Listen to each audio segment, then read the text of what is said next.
చూసేటప్పటికి ఈ ఆవు మీద సింహం ఒకటి నుంచుని ఉంది చంపడానికి సిద్ధంగా. చూసారా, నుంచుని ఉంటే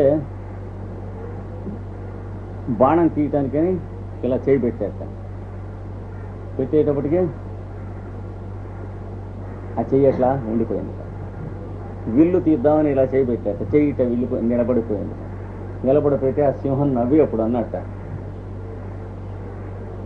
నీకు ఇది అవమానంగా భావించడం. ఎవడన్నా ప్రపంచంలో సాటి వాళ్ళ దగ్గర కనుక నీకు చేతకానితనం వస్తే అవమానమే, కానీ నేను పరమేశ్వరుడి ప్రమథగణాల్లో మొదటి వాడిని, నా దగ్గర వస్తే నీకు ఇది శౌర్య గుణమే కానీ అవమానం కాదు, బాధపడకన్నాడు వాడు. అంటే నా దగ్గర నువ్వు చెయ్యి ఇరుక్కుపోయింది అంటే నీకు గొప్పతనమే కానీ అవమానం ఏం లేదు, నేను ఎవడో నీకు ఇంకా తెలియదు అన్నట్టు వాడు అని ఏదో చెప్పుకుంటూ వచ్చాడు. ఇక్కడ అముం పుర పశ్యతి దేవదారు, ఇదిగో దేవదారు చెట్టు ఉంది చూడు. మొట్టమొదటి చిన్నప్పుడు ఈ దేవదారు చిన్న మొక్కగా ఉన్నప్పుడు పార్వతీదేవి నీళ్లు పోసి పెంచుతూ ఉన్నది. పెంచుతూ ఉంటే ఒక రోజున కొంచెం పెరిగి ఇంత మానయిందిట. అయ్యేటప్పటికి ఏదో ఏమరపాటుగా ఉండేటప్పటికి ఒక మదపుటేనుగు బాగా ఎండగా ఉండేటికి ఇక్కడి నుంచి మదం కారుతూ నీళ్లు కారుతూ ఉండట. దురద పుట్టేటప్పటికి ఆ చెట్టుకేసి రుద్దుకుందిట. రుద్దుకునేటప్పటికి ఆ చెట్టు పైన ఉన్నటువంటి చర్మం ఉంది చూడండి కొంచెం లేచిందిట. అది చూసి పార్వతీదేవి కళ్ళ బటపటపట నీళ్లు అరిచింది. ఎలాగా కుమారస్వామి తారకాసురుడు వేసినటువంటి బాణానికి ఒక్క క్షణం మూర్ఛపోతాడు. ఆ మూర్ఛపోయినప్పుడు ఏ కళ్ళ నీళ్ళు వచ్చినాయో ఈ చెట్టును చూసినప్పుడు ఆవిడకి ఆ కళ్ళ నీళ్ళు వచ్చినాయి అని చెప్పాడు. అప్పుడు ఆవిడ బాధ చూసి పరమేశ్వరుడు నన్ను మనస్సుతో సృష్టించి తన ప్రమథగణాల్లో ఒకరిని ఇక్కడ అట్టెబెట్టాడు, ఈ చెట్టు కాపలా ఉండమన్నాడు. అందుకని ఇక్కడ ఉంటున్నాను, ఈ చెట్టు కాపలా నేను. అవైహిమాం కింకరమష్టమూర్తే కుంభోదరం నామని కుంభతుల్యం. అష్టమూర్తి యొక్క కింకరుణ్ణి, పరమేశ్వరుని యొక్క సేవకుడిని కుంభోదరుడు నికుంభుడు అని ఇద్దరం ఉన్నాం. మేము ఇద్దరం, మా సంగతి మీకు తెలియదేమో అన్నాడు. ఏమిటంటే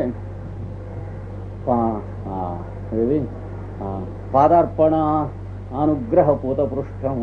నందీశ్వరుణ్ణి శివుడు ఎక్కడానికి వెడుతూ ఉంటే ఇట్నుంచి ఎక్కుతాడో అట్నుంచి ఎక్కుతాడో ఎవరికి తెలియదుట. అందుకని వీడు వాడును అటోడు ఇటోడు ఇట్లా వంగి నుంచుంటారట. నుంచుంటే వీళ్ళల్లో ఎవడో ఒకడి మీద కాలేసి దాని మీద ఎక్కుతారట. కనుక ఆయన యొక్క అనుగ్రహ పూతపృష్టం నందీశ్వరుని ఆరోహణం చేస్తూ ఉంటే ఆయన అనుగ్రహం చేత పవిత్రమైనటువంటి పృష్టం, పాదార్పణం చేత పవిత్రమైన వీపు గలవాళ్ళం మేమిద్దరం అని చేత మాకెవరు లోకువే ప్రపంచంలో ఉన్నాడు వాడు.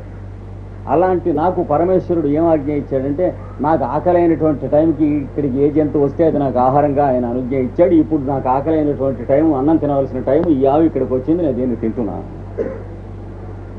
గురువు గారు ఆవు అంటే అప్పుడు వీడన్నట్ట,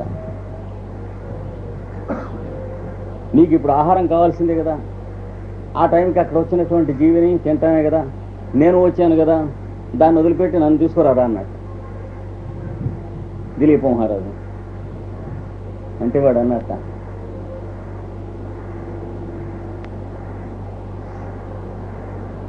ఏకోపి రక్ష్యన్ బహుహాతుమిచ్చన్ విమూఢభాస ప్రతిభాసి మే త్వాం విచారమూఢ ప్రతిభాసి మే త్వాం. ఒక్క ఆవును రక్షించడం కోసమని ఇన్ని కోట్ల మంది ప్రజల్ని దిక్కులేని వాళ్ళని చేద్దామని అనుకుంటున్నాం. నేను చంపితే ఏమవుతారు వాళ్ళంతా? కనుక నీకు వివేకం లేదు, విచారమూఢుడు నువ్వు అని చెప్పి నేను అంటున్నాను. అంత చక్రవర్తి అయి ఉండి నువ్వు నీ శరీరం పోతే పోయింది అని ప్రతి చక్రవర్తి ముండా కొడుకు అనుకుంటాడు, అదే పెద్ద పాయింట్ ఏం లేదు. కానీ నువ్వు ఎంత సమర్థుడివి, ఎంత దక్షుడివి అంటే ప్రజలందరూ కూడా నువ్వు గుండెల మీద చేసుకుని హాయిగా పడుకుని నిద్రవుతున్నారు 4 వేళ్లతో అన్నం తింటూ. అలాంటప్పుడు నీ శరీరాన్ని ప్రయత్నం చేత వాళ్ళ కోసం రక్షించుకుంటాను నీ ధర్మం. అందుకని నీకేం బొత్తిగా ధర్మం తెలియదని నేను అంటున్నాను, నిన్ను నేను చంపను అన్నట్టు వాడు. మరి సమస్యలు తెలియదు కావు. కాళిదాసు వాళ్ళు రాసిన వాటిలో తెలియ సమస్యలు ఎందుకు కథలు రాస్తారు? సరే, తర్వాత ఏదో వాళ్ళు ముళ్ళు పెట్టుకున్నారు అనుకోండి, సంగతి ఏమైందో. కనుక సమర్థుడు అయి ఉండి నువ్వు ప్రజల్ని రక్షించడం కోసం అని చెప్పి నువ్వు ప్రయత్నం నువ్వు దోషివన్నాడు. వీడంటున్నాడు నేను సమర్థుడిని కానని తెలిసింది కనుక ఇప్పుడు నేను రాజ్యం అడుక్కోకపోవటం దోషం కాదంటున్నాడు. చూసారా? అంటే ఇప్పుడు మనం చెప్పుకున్నటువంటి ఆ దిలీప మహారాజు కథ అంతా కూడా మనసులో పెట్టుకుని కృష్ణదేవరాయలు వీడి చేత ఈ ముక్క అనిపించాడు. అంటే ప్రజల్ని సుఖపెట్టడం కానీ రాజ్యాన్ని రక్షించడం కానీ ఎనిమి ఎవడన్నా వస్తే అవతల డిఫెన్స్ మెయింటైన్ చేయటం కానీ ఈ మూడు చేతకానటువంటి వాడు నేను పరిపాలిస్తానని అనకూడదు. ఒకవేళ రాజ్యం దగ్గరికి వచ్చినా కానీ ముట్టుకోకూడదు అని చేత నేను వదిలిపెడుతున్నాను. సామర్థ్యం ఉండి వదిలిపెడితే నేను దోషిని అవుతాను. సమర్థుడిని కానని రుజువయ్యాక వదిలిపెడుతున్నాను కనుక నేను దోషిని కానన్నట్టు. చూసారా? అందుకని ప్రజా పోషణంబు ధర్మంబు రాజునకు అవును అయిన అశక్తు త్వద్విజిత రాజ్యం నన్ను అకంబంటూనే. నేను అశక్తుణ్ణి, నీ చేత జయింపబడ్డ రాజ్యం గలవాడిని. నాకు రాజ్యం వద్దని అనుకుని బ్రహ్మ విద్య పొందితే పాపం ఎందుకు పొందుతానయ్యా? నేను అసమర్థుణ్ణి రాజ్యానికి అయినప్పుడు రాజ్యాన్ని నేను కోరకూడదు. అంచేత నాకేం పాపం రాదు ఇప్పుడు నిన్ను మోక్ష విద్య అడిగితేనన్నాడు. అంటే ఎంతెంత ధర్మ సూక్ష్మాలు ఆ మాట్లాడుతున్నారు. అంటే వెనక్కి తిరిగి మళ్ళీ 10-15 నిమిషాలు ఆలోచిస్తే కానీ వాళ్ళు చెప్పిన దాంట్లో ఉన్నటువంటి విశేషం మనకు తెలియదు. అంటే ఈ కథ అంతా మనకు చెప్పుకోవాల్సి వచ్చింది. దిలీప మహారాజ్ కథ అంతా ఈ నానమాటలో సారాంశం ఏమిటో తెలియాలంటే, నరనాథ ఈ రాజ్య పరిపాలనారాతి హననాధికృత రూపయగున విద్య అనధికారికి విసర్జనము గావింపంగ కలుషం పురారు వివరించి చెబుతున్నాడు. ఈ రాజ్య పరిపాలన ఒకటి, అరాతి అంటే శత్రువుల్ని హననం చంపటం ఒకటి, శత్రువుల్ని జయించడం ఒకటి, శత్రువుల్ని చంపటం ఒకటి, ప్రజల్ని ఎవడు ఏం చేయకుండా చూడటం ఒకటి, ప్రజల్ని పరిపాలించడం ఒకటి. ఇదంతా కూడాను దేంతో కూడి ఉంటుంది? అనాది అవిద్యతో చేయాలి. పతంజలి మనకు అవిద్య అని చెప్పాడు కదా. అవిద్య అంటే ఏమిటి? అజ్ఞానం. అజ్ఞానం పెట్టి చేస్తే తప్ప ఎదటి వాడిని చంపడానికి ఎట చంపుతామంటే యుద్ధంలో అక్కడ దాకా వెళ్ళాక మరి చంపేవాడెవడు చచ్చేవాడెవడు అంటే కృష్ణుడైన 2వ అధ్యాయంలో మొదట ముక్కు చెప్పాడు కానీ చివరికి చెప్పలేదు. అర్జునుడు సన్నాసి వేషంలో ఉంటే అక్కడ చెప్పిన ముక్కలవి. చంపేవాడెవడు చచ్చేవాడెవడు. తర్వాత 2 అడుగులు ముందు లేకేమన్నాడు? చంపటానికి చంపకపోవటానికి నీ ఇష్టం ఏమిటి అన్నాడు. ఎందుకంటే నువ్వు అనుకున్నట్టు నువ్వు పనులు చేయవు, నీ స్వభావాన్ని బట్టి చేస్తావు. నీ స్వభావం నీ ప్రకృతి నిన్ను కుక్కలా కట్టేసి చేయిస్తుంది. నేను ఇది అధర్మ యుద్ధం నేను చేయను నువ్వు అంటే చేత కాదని ఏడవరాదా అని అరుస్తాడు అవతల పక్షంలోంచి వాడు. అప్పుడు అర్జునుడు ఏమంటాడు? ఏమన్నావు అని బాణం తీస్తాడు. అంతే కదా, యుద్ధం ప్రారంభం అవుతుంది. అలాగా నీ స్వభావం చేతిలో కుక్కలా కట్టేయబడి నువ్వు యుద్ధం చేసే బదులు మర్యాదగా చేయమంటున్నాను అన్నాడు. అది కృష్ణుడు చెప్పింది. ఏది 2 అడుగులు వెళ్ళాక ముందే అన్నాడు చంపేవాడేవాడు చచ్చేవాడేవాడు అన్నాడు. అంటే వాడు ఇటు చేతే కానీ వినడు. అంతకంటే ముందే ఏమన్నాడు? పుట్టినవాడు చావకమానుడు చచ్చినవాడు పుట్టకమానుడు అని ఒక పాట పాడాడు. జాతస్య ధ్రువ మృత్యు ధ్రువ జన్మ మృతస్య. అంటే మనం చెబుతుంటే వాడు చెబుతున్నాడు కావచ్చు తత్వం అని అనుకున్నాడు. వాడు విన్నాడు చెట్టు కింద తత్వం. నందామయ్య గురుడ చెబుతున్నాడు అనుకున్నాడు వాడు కూడా. వింటం మొదలెట్టాక వీడేం చేశాడు? మెల్లిగా పేని వెనక్కి లాగాడు. లాగి యుద్ధం చేయనంటావు, చేయటం చేయకపోవడం నీ ఇష్టం అనేటి గుడ్లగూబి అన్నాడు. నీ స్వభావం అనేది ఒకటి ఉంది, దాని చేతిలో నువ్వు కుక్కలాంటి వాడు. అలా కుక్కలాగా చేసే బదులు నువ్వు మనిషిలాగా చేయమంటున్నావు అన్నాడు. నీ స్వభావం చేత కట్టేయబడి చేయటం కాకుండా నువ్వు చేస్తే నీ స్వభావం నీ వెంట ఉండేట్టుగా యోగ విద్యతో చేయమని అంటున్నా. ఏదో తర్వాత అది కృష్ణుడు చెప్పింది. ఎలాగో యుద్ధం చేస్తాడు. ఇది కృష్ణుడు చేయమనకపోయినా కూడా అవతల వాళ్ళు అవమానిస్తే చేయడం. నిందంతస్తవ సామర్థ్యం తతో దుఃఖతరన్ను కిం. నీ సామర్థ్యాన్ని నిందిస్తారు. వాడికి ఇంతమందిని చూసేడికి గుండె బెంబేలు పుట్టి వేదాంతం చెప్పాడు అనరు అర్జునుడి గురించి అనేటప్పటికి వీడు ఆపాదమస్తగా దహించుకుని పోయి పటపటపడి బాణాలు అటు ఇటు చూసుకోకుండా వేసేస్తాడు బయలుదేరి. కనుక నీ స్వభావం అనే నీ ప్రకృతి లేక నీ స్వభావం అనే దాని చేతిలో కుక్కవి నీవు. అలా అవ్వద్దు. నువ్వు పెడుతూ ఉంటే స్వభావం నీ వెంట కుక్కలాగా రావాలి. అది యోగి అంటే అన్నాడు. అంతే కదా, చిత్తవృత్తి నిరోధానికి మిగతా వాటికి తేడా. కనుక ఇక్కడ ఏమన్నాడు? అవిద్య, అనాది అవిద్య ఉన్నది. రాజ్యం పరిపాలించాలంటే ఏం చేయాలి? మరి అబద్ధం ఆడాలి. ఒక్కమాట నేను అబద్ధం ఆడలేను, అయితే వెళ్ళిపో అవతలికి. ప్రజల్ని ఎందుకు అనవసరంగా కోల్దొస్తావు? 50 ఏళ్ళు పరిపాలించి దేశాన్ని అన్ని దేశాలకి అమ్మేసుకున్నాం. కుక్కల పాలు నక్కల పాలు ఎందుకు చేస్తావు ప్రజలను అన్నాడు. నేను గట్టిగా ఎదుటివాడితో సమాధానం చెప్పలేను. మరి వాళ్ళు ఎవరన్నా యుద్ధానికి వస్తున్నారంటే వాళ్ళకి మనకి మైత్రి ఉందని కొతలు గీతలు కోసి యుద్ధం మనకు అక్కర్లేదు, ఇంకేం లాభం అన్నాడు. చైనాతో 5 పంచశీలని 5 మేకులు కొట్టుకున్నాం. వెంటనే వాడు లోపలికి కన్నం పెట్టేశాడు. చూసారా, 50 ఏళ్ళ నుంచి దేశాన్ని జల్లెడ చేసేస్తున్నాం. ప్రతి దేశం వాడికి అమ్మేసి ఏం మిగలలేదు పాపం. ఇక్కడ ఉన్నటువంటి ప్రజలకి చెంగేసు పడుకుంటానికి కూడా దిక్కులేదు. అలా చేస్తే ఏం లాభం అండి? ప్రజల్ని పరిపాలించడం అంటే ప్రజలకి ఏం తెలుసు? వాళ్ళకి కావాల్సింది ఏమిటో కూడా తెలియదు. అది నువ్వు చూసి ఇవ్వాలి.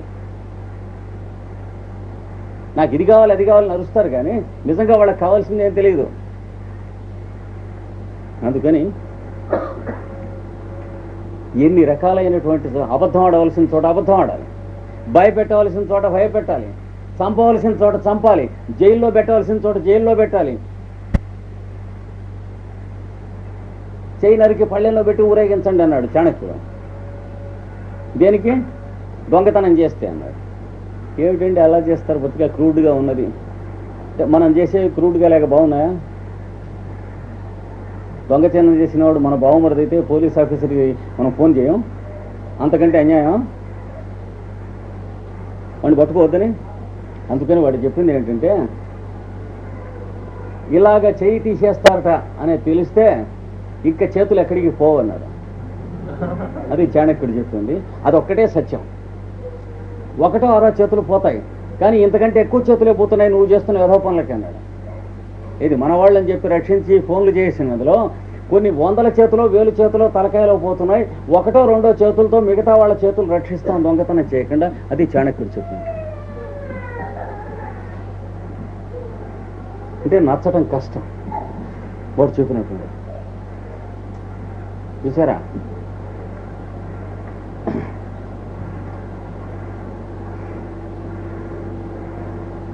మంత్రి రాజుగారినేమో చంపేసేసారు. ఏది? చాణక్యుడు నందరాజు గారిని చంపేసేస్తే చంద్రగుప్తుడేమో రాజు చేశాడు. చేశాక ఆ చచ్చిపోయిన రాజు తాలూకు మంత్రి ఆ చచ్చిపోయిన రాజుకి పుట్టబోయే కొడుకు అంటే భార్య గర్భిణిగా ఉంది, వాడికి రాజ్యం కట్టబెడదామని చెప్పి మళ్ళీ తాపత్రయపడుతున్నాడు. అంటే వాడు ఎంత మహానుభావుడు అనమాట. చచ్చిపోతే వాడి మీద ఇంకా విలువ ఉంటుందా? చచ్చిపోతే కాదు, రిటైర్ అయితే విలువ ఉంటుందండి. నరపురుకి ట్రాన్స్ఫర్ అయితే విలువ ఉంటుందా? మన ఊళ్ళో ఆయన ఇన్కమ్ ట్యాక్స్ ఆఫీసర్ అని తెలిసినంత వరకు 2 సార్లు కూర్చోండి అంటాం, కానీ ఆయన్ని హైదరాబాద్ ట్రాన్స్ఫర్ చేశారంటే నుంచోబెట్టే మాట్లాడతాం. నరపురుల యొక్క లక్షణం అది. భయంతో ధర్మం ప్రవర్తించేటువంటి జీవులం తప్ప భక్తితో ధర్మం ప్రవర్తించే జీవులం కాదు కదా నరలు అంటే. ఎవరో మహానుభావులు భక్తితో చేసేటువంటి వాళ్ళు కనుక అలాంటప్పుడు ఈ యుద్ధం చేసి మళ్ళీ చంద్రగుప్తుడిని జయించి ఆ పుట్టబోయే కుర్రాడికి రాజ్యం ఇప్పించాలని చెప్పి వాడు పారిపోయి అడవిలో ఉండి జనాన్ని మళ్ళీ కూడదీస్తున్నాడు. ఆ చచ్చిపోయిన రాజుగారి మంత్రిట. ఈ చాణక్యుడు ఏం చేశాడు? వాడి కుటుంబాన్ని చాణక్యుడు ఉన్న ఊళ్ళో షావుకారు గారి ఇంట్లో దాచిపెట్టుకున్నాడు ఆ మంత్రి. అంటే ఈ షావుకారు ఎంత నమ్మకమైన వాడు, ఎంత మహానుభావుడు అయితే అంతటి మంత్రి తన కుటుంబాన్ని ఎక్కడ దాచిపెడతాడు? పిచ్చి ఉండకూడదు కాదు కదా. చాణక్యుడు ఏం చేశాడు? ఆ షావుకారు గారిని పిలిపించాడు. పిలిపించి, ఏ శెట్టి గారు బాగా లాభాలు ఎక్కువ తీస్తున్నట్టున్నారు ఈ మధ్య అన్నాడు. అంటే ఒళ్ళు పొగరెక్కింది. భయపెట్టాం అనేటు ఎంత తమ ముందు ఎంత అన్నాడు. అదేం కాదు, ఫలానా రాక్షస మంత్రి గారి యొక్క కుటుంబం తమ ఇంట్లో ఉన్నట్టుగా తెలిసింది, తీసుకొచ్చి హాజరు పెట్టి. అమ్మమ్మ ఎంత మాట, మాకు అట్లాంటివి ఏం తెలియవండి అన్నాడు. అంటే తెలియకపోవటానికి వీల్లేదు, తీసుకురండి. మేము అరగమంటూ ఉంటే అన్నాడు. అంటే చాణక్యుడు చెప్పాడు, పాము నెత్తి మీద ఉన్నది, పాము మందు మూలికి హిమాలయాల్లో ఎక్కడో ఉంది, జాగ్రత్తగా చూసుకున్నాడు. అంటే ఏంటి, తేడా వస్తే తలకాయ తీసేవాడిని నేను ఎదురుకుండా ఉన్నాను, నీ మిత్రుడు ఎక్కడున్నాడు, ఎక్కడో అరణ్యాల్లో దాక్కుని ఉన్నాడు, నిన్ను రక్షించేవాడు కాదు, జాగ్రత్త అన్నాడు. ముద్ర అనేటప్పటికీ వీడు నా దగ్గర లేరు వాళ్ళ కుటుంబం, ఉన్నా కానీ నేను ఇవ్వను, ఏం చేసుకుంటావో చేసుకున్నాడు షావుకారు. అలాంటి వాడు కాకపోతే వాడి దగ్గర పెట్టాడు అలాంటి మహానుభావుడు తన కుటుంబాన్ని. అమెరికా వాడు వచ్చి 10,000 రూపాయలు ఇస్తానండి చెబితే పెళ్ళాం పిల్లల్ని ఇచ్చేసేటువంటి గాడిద కొడుకు దగ్గర పెడతాడా, ఇండియన్ దగ్గర పెట్టడం. అయితే రష్యా వాడు వచ్చి 15,000 రూపాయలు ఇస్తానంటే వాడికి అమ్ముడు పోయి 20th సెంచరీలో ఉన్న వాళ్ళ దగ్గర పెట్టడం. చూశారు అనేటప్పటికీ సరే వీడిని కొట్లో పడేయండి అన్నాడు అని వాడిని రప్పించడానికి ప్రయత్నాలు చేసి, వాడు ఊళ్ళోకి వస్తున్నట్టు తెలిసినప్పుడు ఏం చేశాడు, వీడిని కొరత వేయించి చంపేసి వధ్యశీల దగ్గరికి తీసుకెళ్ళటానికి ఊరేగింపు పెట్టించాడు. ఏది, ఈ షావుకారు గారిని చంపేస్తున్నామని చెప్పి. కానీ మిత్రుడి యొక్క పెళ్ళాం పిల్లల్ని రక్షించడానికి తన ప్రాణం ఇస్తున్నవాడిని నిజంగా మంత్రి అయినటువంటి వాడు రాజ్యంలో వాడు ఉండాలని కోరతాడా, చచ్చిపోవాలని కోరతాడండి? అలాంటి వాడు చచ్చిపోవాలని కోరాడంటే 20th సెంచరీ గవర్నమెంట్స్ అన్నమాట. అలా కాదు కదా ఆ రోజుల్లో.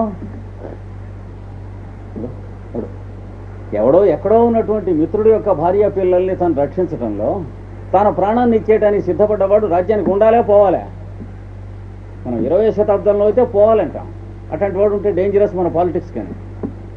కానీ మిగతా శతాబ్దాల్లో, జరిగిన శతాబ్దాల్లో కానీ రాబోయే శతాబ్దాల్లో కానీ ఉండాలంటారు. అందుకని వాడేం చేసేట, వీడిని చంపేస్తున్నాం అంటే వాడు వస్తాడుగా పరిగెత్తుకుని వీడిని ఆ వధ్యశీల దగ్గరికి తీసుకెళ్ళారు. వాళ్ళందరూ కూడా ఆ చంపటానికి వచ్చేవాళ్ళు, ఆ డప్పులు కొట్టేవాళ్ళు, ఊరంతా ఊరేగిస్తున్నారు అన్నమాట.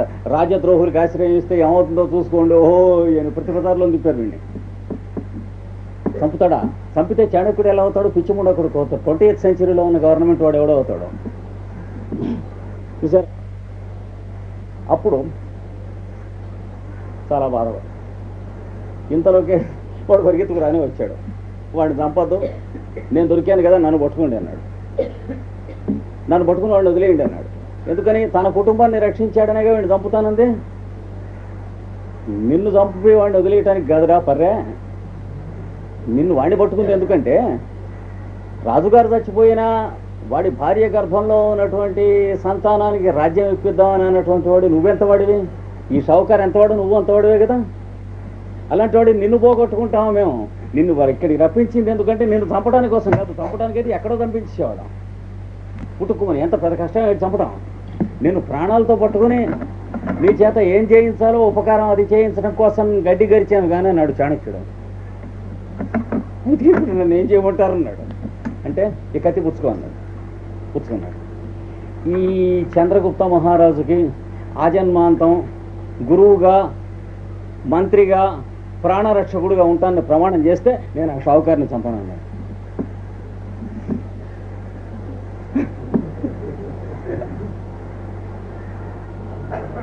ఇంకేం మార్గం లేదు, ఇది ఒక్కటి అయితే నీ మిత్రుడిని వదిలిపెడతాను, లేకపోతే వాడి తలకాయ వెళ్ళిపోయింది అన్నాడు. తలకాయ వెళ్ళదు, ఏమీ లేదు, వేషం అంటే పెట్టాడు అవన్నీ. అనేటప్పటికీ ఏ మిత్రధర్మం కోసం అయితే సమస్త ధర్మాలు ప్రమాణాలు కూడా బంధాలు తెంచుకుని వదిలేసుకుంటున్నామో అట్లాంటి మిత్రధర్మానికి తలకాయ ఉంచుతున్నాను, నమస్కారం అని చెప్పి ఈ చంద్రగుప్తుడిని నేను బతికున్న నాళ్ళు కూడా గురువునై, మంత్రినై, రక్షకుడనై ఉంటానని ప్రమాణం తీసుకుని అయిపోయింది. గోవిందా అయిపోయింది, ఇంకేముంది. వాడిని వీడికి అప్పచెప్పి వీడు అడిగి వెళ్ళిపోయాడు చాణక్యుడు. కనుక రాజనీతిలో ఎన్ని చేయాలి, మరి ఎన్ని అబద్ధాలు ఆడాలి, ఎన్ని కూనీలు చేయాలి. కూనీలు కావు, ప్రజల కోసం చేసేవి. కనుక వీటన్నిటికీ ఇవి ఎందుకోసం చేయాలి? ఇందులో ఒక్కటి తన కోసం చేస్తే నాశానికి వెళ్ళిపోతాడు, నరకానికి. ఇందులో ఒక్కటి తన కోసం కాకుండా చేయాలి కదా. కానీ చేయవలసింది దేంతో చేయాలి? అనాది అయిన అవిద్యతో చేయాలి. అజ్ఞానం ఉంటే చేయగలుగుతాడు, కానీ పరిపూర్ణ జ్ఞాని, శుద్ధ బుద్ధుడు, శుద్ధ స్ఫటిక సంకాశం అనుకోండి, వాడు మరి వాడు శత్రువుని చంపాలంటే శత్రువుడు మిత్రుడు చంపడం వాడు చచ్చేవాడు అంటే వాడు వీడికి ఆ తలకాయ తీసేసి వెళ్ళిపోతాడు. ఇప్పుడు మనం చూస్తున్నట్టుగానే ఉంటాయి. ఏదో పాపం రాజుగారికి చాలా మంచి మంత్రులు ఉండేవాట, గట్టివాళ్ళు. అలా ఉంటూ ఉండగా ఒక రోజున ఒరే గడ్డం చేయమనరా అన్నట్ట. అని రాత్రి నిద్రలేదు, రాజకార్య మందిరాల్లో ఉన్నాడు. పాపం తెల్లవారుజాము దాకా రాజ్య కార్యాలోచనలో ఉన్నాడు. అలా కురికిపాటు లేచి మళ్ళీ ఏరా గడ్డం చేయమని మంగళ రమ్మనంటే రాను వచ్చాడు, చేయను చేశాడు. ఈ మెడుకు రాకుండా గడ్డం చేశాడు. వాడు చేసేటికి వాడిని పిలిపించన్నాడు. పిలిపించి నీకేం కావాలన్నాడు. అంటే ఒక మంత్రి పదవి ఇప్పించండి అన్నట్టు. అనేటప్పటికి వాడికి ఒక మంత్రి పదవి ఎందుకని రాజుల దగ్గర ఆ రోజున ప్రధానమంత్రి పదవి ఇప్పించేట. ఇప్పించేటికి వాడు వారం రోజుల్లో ఏం చేశాడు, ఉన్న మంత్రులందరినీ ఉద్యోగాల్లోంచి తీసేసి తన బావమరిది, తన మేనమావ, తన వేలు విడిచిన మేనమావ కొడుకు వీళ్ళందరినీ పట్టుకొచ్చేసాడు. పట్టుకొచ్చి మరో మనవేండి అన్నట్టు రెండో వారంలో. ఏమిటంటే ఈ కత్తులు చాలా బరువు, పైగా కొడితే పట్మని తెగి శబ్దం యుద్ధం వస్తున్నాయి, విరుగుతున్నాయి. అలా కాదు, మాకు చాలా వాడిగా ఉంటాయి, చిన్నవిగా ఉంటాయి. ఈ సైన్యాలందరికీ యుద్ధం చేసేవాడు మంగళ కత్తులు పెట్టించండి అన్నట్ట. సరే రాజుగారు బాబు పెట్టించాడ. ఈ మంత్రులంతా గిలగిల్లా అడిపోయారు. ఎవడో శత్రురాజు వచ్చాడంటే సభ వీళ్ళందరినీ లాగేస్తాడు, రాజ్యం ప్రజల్ని ఇదైపోతుంది అని రక్షించాలని చెప్పి వాళ్ళంతా ఏం చేశారట, వాళ్లే దండెత్తి వచ్చారట. తర్వాత సంగతి చూద్దామని. అంటే ఏం చేయడానికి కాదు, దండెత్తి వచ్చేటప్పటికి మన సామంతులే మన మీదకి దండయాత్ర చేశారు. మంత్రి ఏం చేద్దాం అన్నట్టు. ఎవరిని? ఈ కొత్త మంత్రిని, ప్రధానమంత్రిని. అంటే వాడు గడగడ అయిపోయాడు, యుద్ధం ఎరుగునా ఏమన్నా అన్నట్టు. ప్రభు పొట్టగడవటానికి వస్తాయి కదా ఇన్ని విద్యలు. వాడు రాజ్యం ఏమిటి జీవనోపాధి కోసం పరిపాలిస్తున్నాడు అనుకున్నాడు గాడిద కొడుకు. అంతకంటే వాడికి తెలియదు. ఎందుకంటే తనకి తెలిసింది అదే, మనకి పొట్టగడవటానికి వస్తాయి కదా ప్రభు, దానికి ఇంత గొడవ ఎందుకు, నాతో వచ్చేసేయండి. ఈ రహస్యం లోపల ఉన్న బిలద్వారం నుంచి బయటకు వెళ్ళిపోతే మా తండ్రి నాకు ఇచ్చిన పొది ఒకటి, మా తాత మా తండ్రికి ఇచ్చిన పొది ఒకటి, రెండు ఉన్నాయి. ఒకటి మీరు, ఒకటి నేను. చెరువు చేతి రైలించు, చెరువు బజారు వెళితే మన జీవితాలు వెళ్ళకపోవు, మన కుటుంబానికి పోషణ రాకపోదని. కొద్దిగా మిగిలిన తర్వాత చిన్న సెలవును పెట్టుకుంటాం, అక్కడెక్కడో కొట్టు బంకు పెట్టుకుంటే అక్కడే గడ్డం చేయించుకుంటారు వచ్చి వీళ్ళంతాను. ఇంత గొడవ ఎందుకు ప్రభు జీవించడానికి అన్నట్టు. అయ్యి విధవా అనుకుని అప్పుడు తెలిసింది ఆయనకి సంగతి. అప్పుడు మళ్ళీ వాళ్ళందరినీ పిలిపించి వాళ్ళని తీసేయించేటేదో చెప్తారు కదా. అంటే విలవ తెలియాలి. అంటే అజ్ఞానం అనేది కొంత పక్కన ఉండకపోతే తీసేయవలసిన వాడిని తీసేయటం, ఉంచవలసిన వాడిని ఉంచటం, నక్కగా ఉన్నటువంటి వాడిని దొంగ కబుర్లు చెప్పి అవతలికి నెట్టేయటం, జిడ్డు పట్టినటువంటి వాడిని మళ్ళీ రానియకుండా భయపెట్టడం, ఇట్లాంటివన్నీ ఉండవు. అవి ఉండాలి మరి రాజ్యం దగ్గర. అవి ఉండవు, తినేస్తారు. రాజ్యం అంటే ఆఫీసులోనే తినేస్తారు. ఆఫీస్ మేనేజర్గా ఉన్నవాడినే తినేస్తారే. ఇటుపక్క ఆఫీసర్లు, ఇటుపక్క ఎల్డీసీలు, ఇటుపక్క యూడీసీలు, ఇటుపక్క యూనియన్ వాళ్ళు మాట్లాడుతూ ఉంటే మధ్యన ఆఫీసర్ ఉంటే ఎట్లా ఉంటుంది? బుర్ర ఉండదు, పనిచేయదు ఇంకా. అందుకని ఎవడికి చేయవలసింది వాడికి చేయవలసిన పద్ధతిలో ఉండాలి. వీళ్ళందరి మేలు కోసం అని చెప్పి అడ్డం తిరిగి పచ్చబద్ధం ఆడాలంటే ఆడాల్సిందే అన్నాడు మన రాజ్యంలో. ధర్మరాజు ఎన్ని ఆడాడు, కృష్ణుడు ఎన్ని ఆడాడు మహాభారత యుద్ధంలో. ఆడవలసిందే, కానీ తన కోసం అనేది లేకుండా ఉన్న చోటు కావాలి. అందుకని ఈ రాజ్యం పరిపాలించాలని అనాధికృత రూపయగు అవిద్య ఉండాలి. అనాది అవిద్య ఉండాలి, కానీ దాని మీద ఇంకేం ఉండాలి? అధికారం ఉండాలి. అంటే తనకి ఆ అవిద్య ఉండకుండా, ఆ అజ్ఞానం అనేటువంటి దాని చేత పనులు చేయిస్తూ తనకు అజ్ఞానం ఉండకుండా ఉండాలి. అంటే ప్రజలలో ఉన్నటువంటి అజ్ఞానాన్ని ఉపయోగించి వీడి అజ్ఞానాన్ని వాడి మీదకి, వాడి అజ్ఞానాన్ని వీడి మీదకి పంపించి అందరూ క్షేమంగా ఉండేట్టుగా చూడగలిగినటువంటి సామర్థ్యం. అందరికీ జ్ఞానోదయం చేస్తూ వీళ్ళు పరిపాలించలేవు. ఎవడి అభిప్రాయాలు వాడికి ఉంటాయి. జ్ఞానోదయం ఏం చేస్తావు, ఎప్పటికి చేస్తావు, నీకున్నది జ్ఞానం అని నమ్మకం ఏంటి పైగా చేసిన. మనం లోకానికి అందరికీ జ్ఞానోదయం చేద్దామని అనుకుంటాం టూ మచ్. ఎందుకంటే మనకున్నది జ్ఞానం అనేది ప్రూఫ్ ఏమిటి? వాళ్ళందరికీ ఏది పనికి వచ్చిందో అది జ్ఞానం, అది ఏడు అన్నారు. రాజ్య పరిపాలనలో కేవలం కావాల్సినటువంటిది ఆ పాయింట్. అది అర్థం అవటం, అది నచ్చటం కావాలి. అది అర్థమయ్యేటప్పటికి చాలా కాలం పడుతుంది. అంటే 10,000 మందిలో ఒకడికి అర్థం అవుతుంది. అర్థమైన వాళ్ళలో నచ్చటం అనేటువంటిది 10,000 మందిలో ఒకడికి, నచ్చినటువంటి వాళ్ళలో కత్తో కర్ర తుపాకీ వచ్చుకుని దాన్ని ఆచరించడం అనేటువంటిది 10,000 మందిలో ఒకడికి. ఇంకేత ప్రజాస్వామ్యం అని గింజుకుంటే లాభం లేదు. అందరూ చపట అయిపోతుంది సామ్యం అంటే అందరూ చదునైపోతారు ప్రజలు. అందుకని ఈయన ఏం చెబుతున్నాడంటే, అనాది అవిద్య ఉండి ఉన్నటువంటి వాడికి అది అనధికారికి నిరర్థకముగా వింపంగా కలుషం పురాదు. ఈ అవిద్యని ఎలా నిర్వహణం చేయాలో అది చేతగానటువంటి వాడు, దాన్ని నడిపించే సామర్థ్యం లేనివాడు నాబోటివాడు నాకు రాజ్యం వద్దనుకుంటే దోషం కాదని. అంటే నేనేదో పరమార్థం కావాలి, మోక్షం కావాలని లోపల నమ్మి మీ బోటి వాళ్ళ పాదాలు పట్టుకుంటూ ఉన్నటువంటి వాడిని, నాకు కావాల్సింది అదే అయినప్పుడు ఎన్ని చేసినా వాళ్ళు నిజంగా యూనియన్లు ఉన్నాయన్నాడు. అంటే యూనియన్ లేదన్నది స్పష్టంగా అర్థం. లేకపోతే అన్ని యూనియన్లు ఎందుకుంటాయి, ఏదో ఒకటే ఉంటుంది. ఆ పేరుకి అంటే ఆ పేరుకి అర్థం కూడా మర్చిపోయేంతగా కామన్ సెన్స్ ను పోగొట్టుకుంటాం. మా ఆఫీసులో 18 యూనియన్లు ఉన్నాయన్నాడు. 18 ఉన్నాయి, యూనియన్ లేదు నాయన అని చెప్పాను. 18 ఉన్నమాట వాస్తవమే. యూనియన్ ఏది? యూనియన్ ఉంటే 18 ఉండవు. అలాగే కర్మయోగం, జ్ఞానయోగం 2 ఉంటే యోగం ఉండవు. యోగం అంటే ఒకటే. అందుకని మళ్ళీ అరవింద్ ఎదురు అది జ్ఞాపకం చేయడం కోసం ఇంటెగ్రల్ యోగా అనే పేరు పెట్టారు. మొట్టమొదటిగా మళ్ళీ మనకి 19వ శతాబ్ది చివరిలో 20వ శతాబ్ది మధ్యలో చేతి వ్యాప్తి చేశాడు. ఇప్పుడు యూరోప్లోను అమెరికాలో కలిసి అరవింద్కి సంబంధించిన ఇంటెగ్రల్ యోగా సొసైటీ అని చెప్పి ఒక సొసైటీ పెట్టి వాళ్ళు స్థాపించినటువంటి యోగాశ్రమములు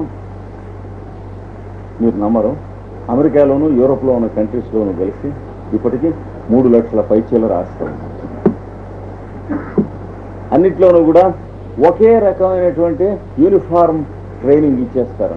ఇచ్చేసి 6 నెలలు అయ్యేటప్పటికి యోగా టీచర్ని తయారు చేసి మీకు అప్పచెప్పేస్తారు. అలాంటి వాళ్ళని ఇప్పటికీ 6 సంవత్సరాల కిందట దేశాలకి సరిపోయినన్ని ఇచ్చారు. ఇచ్చి వెంటనే డిక్లేర్ చేశారు. ఫ్రాన్స్లోను, స్విట్జర్లాండ్లోను, బెల్జియంలోను వాళ్ళు ఇంటర్నేషనల్ యోగా ఫెడరేషన్ అని ఒకటి పెట్టుకున్నారు. పెట్టి అక్కడ మనకి సరిపోయినంతమంది యోగా టీచర్స్ తయారయ్యారు. కనుక ఎలిమెంటరీ స్కూల్ దగ్గర నుంచి కాలేజీ ట్రైనింగ్ దాకా యోగా ఎడ్యుకేషన్ కంపల్సరీ అని పెట్టేశారు. ఇప్పటికీ 7 ఏళ్ళు అయింది. అంటే ఏది చేయటానికైతే భారతదేశంలో మనకి గుండె దమ్ము లేదో అది వాళ్ళు చేశారు. కనుక యోగం ఇప్పుడు ఏ దేశానికి అయ్యింది? ఎవరు ఆచరిస్తున్నారో ఆ దేశం అవుతుంది, కానీ భారతదేశం ఎవరు?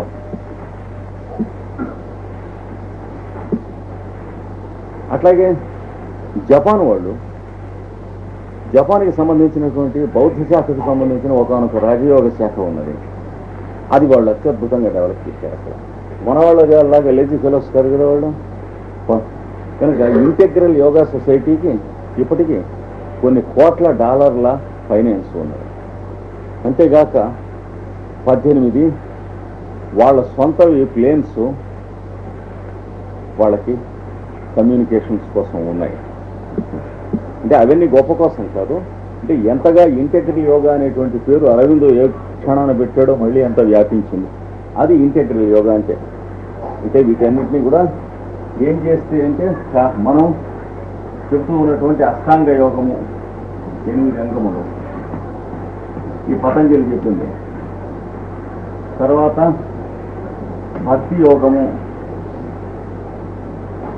తరువాత త్యాగము లేక దానము, ఇవన్నీ కలిస్తే యోగము అనేటువంటి శబ్దం ఉంటుంది. భగవద్గీతలో మనకి యోగం అనే మాటకి ఇవన్నీ కలిపి ఉన్నటువంటిది యోగం తప్ప. అందుకనే పతంజలి ప్రతి సూత్రానికి కూడా భగవద్గీతలో ఒక వాక్యం దొరుకుతుంది మీకు. అంటే ఏ వాక్యంలోంచి అయితే పతంజలి యోగ సూత్రాలు రాశాడో ఆ వాక్యాలు మీకు భగవద్గీతలో దొరుకుతాయి. స్థిర సుఖం ఆసనం అని ఇందులో ఉంటే స్థిరం ఆసనం ఆత్మనః అని అందులో ఉంటుంది. ఏంటి ఇక్కడ ఈశ్వర ప్రణిధానాద్వా అని ఇక్కడంటే వాడు ఈశ్వర ప్రణిధానంచ అని. ఈశ్వర ప్రణిధానం అంటే ఏమిటి? ఈశ్వర సర్వభూతానాం హృద్దేశే అర్జున తిష్టతి.